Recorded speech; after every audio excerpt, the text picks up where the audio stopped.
3 দশক আগে পাবনার ঈশ্বরদী রেল স্টেশনের সাবেক প্রধানমন্ত্রী শেখ হাসিনাকে হত্যা চেষ্টা মামলায় হাইকোর্টের রায় আজ ঘোষণা করা হবে।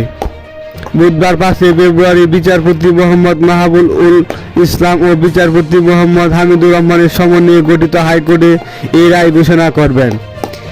এর আগে গত 30 জানুয়ারি এই মামলার ডেথ রেফারেন্স ও আপিল শুনানি শেষ হয়। আলোচিত এই মামলায় 2019 সালে 3 জুলাই 9 জনকে ফাঁসি ও 25 জনকে যাবজ্জীবন ও অর্থদণ্ড দেন পাবনার অতিরিক্ত জেলা ও দায়রা জজ আদালত। আসামিদের সবাই বিএনপি ও অঙ্গ সংগঠনের নেতাকর্মী। এর মধ্যে এই মামলায় 5 জন আসামি মারা গেছেন। উল্লেখ্য, 1994 সালে বিরোধী দলের নেতা ছিলেন শেখ হাসিনা। ওই বছর 23 সেপ্টেম্বর দলীয় কর্মসূচির অংশ হিসেবে ডে মার্চ করেন তিনি। ট্রেনটি ঈশ্বরদী স্টেশনে পৌঁছালে শেখ হাসিনার অবস্থান লক্ষ্য করে গুলি ও বোমা ছোড়া হয় বলে মামলায় অভিযোগ করতে উল্লেখ করা হয়েছে।